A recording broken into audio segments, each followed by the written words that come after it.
सगळ्यांचं स्वागत आहे आपल्या यूट्यूब चॅनलवर. मी अनुराधा. तर चला करूया आजच्या दिवसाची सुरुवात. तर सकाळची सगळी कामे वगैरे करून झालेली आहेत. आज आहे बुधवार, तर सगळेजण गेलेले आहेत स्कूलमध्ये. पलक गेली कॉलेजमध्ये, यश गेला आहे स्कूलमध्ये, त्याची एक्झाम आहे. तर तो येईलच त्याच्यानंतर. त्याचा योगाचा क्लास आहे म्हणून तो थोडा लेट येईल. 10 वाजता त्याचा पेपर संपतो. तर सतीश ते पण गेलेले आहेत ड्युटीवर. तर चला सगळी कामं म्हणजेच पाणी वगैरे भरून झालं, कपडे वगैरे धुतले आहेत, फक्त झाडझूड करायची आहे. पुसपास वगैरे केली होती मी सगळं, जे सकाळी आपण उठून पुसपास सगळे धूळ वगैरे ट्रॉली वगैरे साफ करायचे ते सगळं झालं आहे. भांडी वगैरे पुसून झाली आहेत, चहाची भांडीही घासली. तर आता पुढची झाडझूड बाकी आहे माझी करायची. तर झाडझूड करून घेते मी इथे. तर बघू शकताय बाकीची भांडी वगैरे घासून टाकली मी इथे, किचन ओट्यावर ठेवलेली आहेत. आणि चला झाडझूड करायची मला, तेवढं बाकी आहे. आज ती कॉलेजला जाणार होती म्हणून म्हटलं ती करेल, तर अशा गडबडीत आज थोडंसं लेट झालेलं आहे कामं करायला मला. तर 10 वाजून गेलेले आहेत. तर चला फटाफट मी आता आवरून घेते आणि मग बोलूया. तर चला मग, मुलं जर स्कूलमध्ये गेली असतील आणि घरात कोणीही नसेल, तर मी कशा पद्धतीने सगळी कामं फटाफट आवरून घेते. आणि आज सगळी गडबडच झाली होती कामांमध्ये. तर होतं कधी कधी असं. आणि घरात मुलगी असली म्हणजे आता थोडीशी करण्यासारखी झालेली आहे, तर थोडीफार का होईना तिची मदत होते. म्हणून मग तेच आज तिला सुट्टी वगैरे होती कॉलेजला 5-7 दिवसापासून. तर ती घरीच होती. तर तिचं झाडू आणि पोछा करण्याचं काम आहे. तर तेवढं मला बघावं नाही लागत. मग आता मुलं मोठी झाली का खूप बरं वाटतं आणि तेवढीच थोडीशी मदत होते. तर तेवढं झाडू आणि पोछा ती करते म्हणून मग मदत असते तेवढी. तर मग आज ती नव्हती, तर मग तिची आठवण झाली आणि सगळी गडबड झाली की ती कॉलेजला गेली. आणि मग सगळंच करावं लागलं, तर थोडं लेट झालं. तर झाडू पोछा वगैरे करत करत म्हटलं तर नाही तरी आपल्याला अर्धा 1 तरी तास तरी लागतोच. त्याच्यानंतर कपडे वगैरे टाकून घेत आहे. आधीच धुवून वगैरे ठेवलेली होती. तर पाणी वगैरे निघालं की त्यांचं नंतर मग मी थोड्या उशिराने कपडे वगैरे वाळत घालत असते. इथे गॅलरीत वगैरे इथे कपडे दोरी वगैरे बांधलेली आहे, तर तिथे कपडे वगैरे वाळत घालून देते. तर अशा पद्धतीने मग घरात कोणी नसलं की अशा पद्धतीने माझे कामं चालतात. आणि फटाफट मी नसलं की म्हणजे माझे कामंही लवकर होतात घरात कोणी नसलं तर. आणि मग त्याच्यानंतर पोछा वगैरे मारून घेत आहे. आता कोणी नाही आहे म्हटलं म्हणजे पोछा वगैरे सगळे कामं अगदी फटाफट आणि लवकर होतात. मग झटपट आवरून घेते मी. घरात कोणी असलं आणि सतीश ते जरी असले तरी मग थोडंसं लेट होतं आपल्याला. मुलांचा नाश्ता वगैरे असं तसं सगळं चालूच असतं.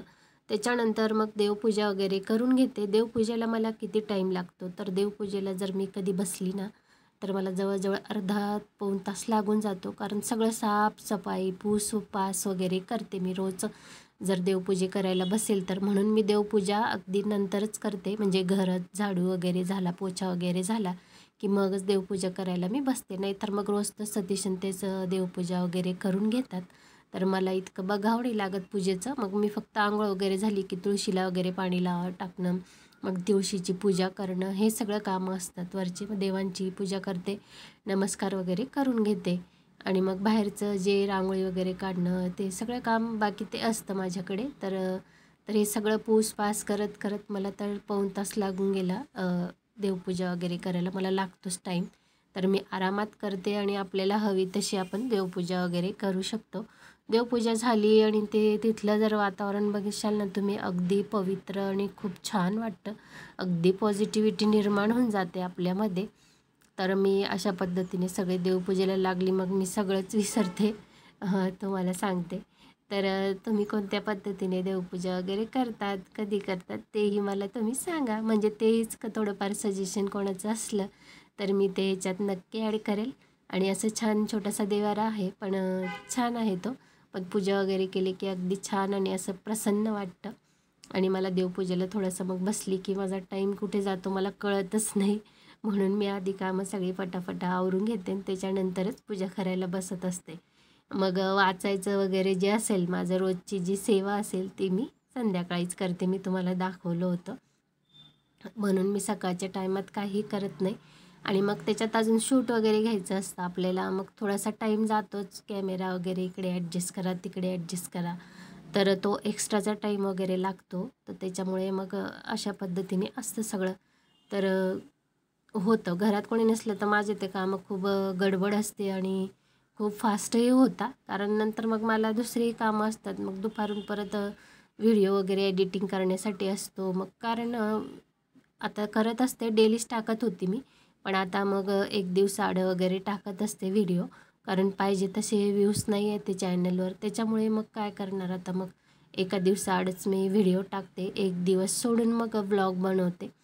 तर मग अशा पद्धतीने माझी छान अशी देवपूजा वगैरे झाली आणि मनासारखी झाली ना, तर मला खूप प्रसन्न वाटतं. पूजा वगैरे केली का मला खूप भारी वाटतं ते असं पूजा वगैरे केलं, छान असं सगळं व्यवस्थित पूजा केली ना पद्धतीने.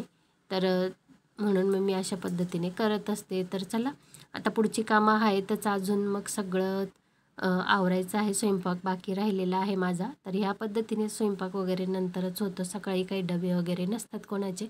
यशची सुद्धा एक्झाम वगैरे चालू आहे म्हणून आता त्याचा लंच बॉक्स वगैरे नसतो. पलक तर काही नेत नाही आणि सदेशन त्यांना पण टिफिन नसतो, ते कॅन्टीनमध्ये वगैरे असतं त्यांचं. तर आता पूजा वगैरे करून झालेली आहे माझी.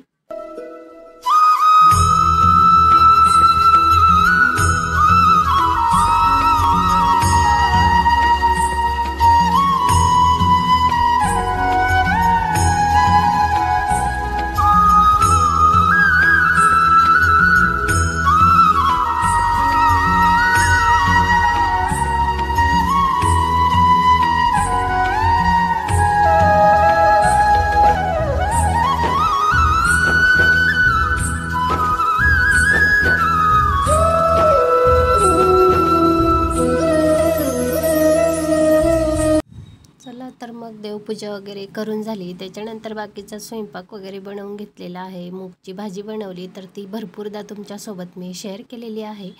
तर मग भाकरसुद्धा बनवून घेतलेली आहे इथे. भाकर अगदी आणि चपातीसुद्धा बनवली. भाकरी वगैरे घरात कोणी खात नाही, तर त्यांच्यासाठी चपाती वगैरे बनवली आणि भाकर फक्त माझ्यासाठी बनवून घेतलेली आहे. अख्खे मूग असतं, जर त्याची भाजी वगैरे बनवून घेतली तर आता सगळेजण स्वयंपाक वगैरे बनवून ठेवला आहे. मग ते स्वयंपाक वगैरे झाल्यावर थोडंफार बसते आणि मग पुढचं काय होतं कसं तुमच्यासोबत आज एकदम मस्त अशी रेसिपी मी शेअर करणार आहे आणि खूप मस्त आहे ती. घरात सगळ्यांना आवडणार आहे. तर नक्की तुम्ही व्हिडिओ पूर्ण कंटिन्यू करा. आणि आता संध्याकाळी मी तुमच्यासोबत मस्त अशी एक रेसिपी शेअर करते, ती बघा नक्की. खूप टेस्टी आहे ती, घरातल्या साहित्यात तयार होते. आहेत आपण जे पान खातो त्याचं. तर हे घरीच उगलेले होते झाडाला, तर तेच मी इथे तोडून आणले, तर स्वच्छ धुवून घेतले. आता याची दांडी आपल्याला काढून घ्यायची आहे. या पद्धतीने मागची दांडी वगैरे काढून घेतली. तुम्ही मार्केटमधले आणत असाल तर त्याची सुद्धा पूर्ण काढून घ्यायची आहे. आणि अशा पद्धतीने आपल्याला इथे कट करून घ्यायचे हे पानं. अगदी बारीक असे मस्त कट करून घ्यायचे. हे बघा, या पद्धतीने आपल्याला इथे कट करायचे आहेत. जास्त जाड नाही ठेवायचे, ह्याच बारीक ह्या पद्धतीने कट करून घ्यायचे. सगळे पाने इथे कट करून घेतलेले आहेत. आता याच्यामध्ये आपल्याला गुलकंद टाकून घ्यायचे. 2 चमचे इथे गुलकंद टाकलेले आहे. त्याच्यानंतर इथे आपण डेसिकेटेड कोकोनट टाकून घ्यायचे. अगदी साधे सिंपल पद्धतीने मी इथे तुम्हाला दाखवत आहे. 3 चमचे आपण डेसिकेटेड कोकोनट टाकले आहे. आता याच्यात बडीशेप टाकून घ्यायची 1 ते 2 चमचे. इथे 3 चमचे टुटी फुटी घेतलेली आहे. तुमच्याजवळ जर चेरी असेल ती सुद्धा तुम्ही याच्यात थोडी घ्यायची आहे.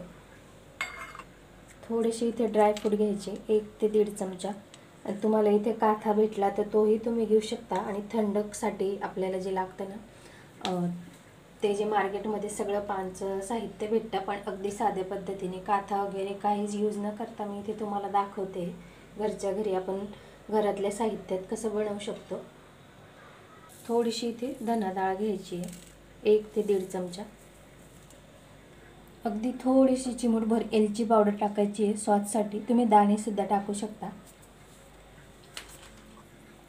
आता इथे मसाला पान फ्लेवरचं इन्सेस घेतलेलं आहे. बाकीचे साहित्य पण टाकलेलं नाही आहे, त्याच्यासाठी हे घ्यायचं तुम्ही. अगदी म्हणजे दुसरं साहित्य टाकायची जरूरच नाही पडत, इतकं छान लागतं. 4 ते 5 ड्रॉप आपण इथे टाकून घेतलेले आहे. आता हे सगळं हाताने छान पद्धतीने असं मिक्स करून घ्यायचं. सगळं एकजीव झालं पाहिजे आणि पूर्ण पानचं इन्सेन्स टाकलेलं आहे ते आपल्याला हे सगळ्या वस्तूंना लागलं पाहिजे. तर हे बघा अगदी छान असं आपलं पान फ्लेवरचा मुखवास तयार झालेला आहे. अगदी मस्त असं पान मुखवास आपलं तयार झालं आहे अगदी साध्या सोप्या गोष्टींनी. तर अगदी मस्त असं आपलं घरगुती पान मुखवास तयार झालेला आहे. अगदी कमी साहित्यात पण अगदी टेस्टी. अगदी जसं सगळ्या वस्तू वापरलेल्या असतात त्याच प्रकारे याची सुद्धा टेस्ट लागते. फक्त याच्यामध्ये जरुरी आहे ते पान इन्सेन्स. ते जर टाकलं ना तर अगदी सेम आपल्याला मार्केटमध्ये. तर अगदी मस्त असं घरगुती साहित्यात पान मुखवास तयार झालेला आहे. तुम्हाला जर आवडलं असेल तर लाईक, शेअर आणि सबस्क्राईब करा. सबस्क्राईब करणं अगदी फ्री असतं, तर चॅनलला नक्की सबस्क्राईब करा. व्हिडिओ बघितल्याबद्दल तुमच्या सगळ्यांचे खूप खूप धन्यवाद.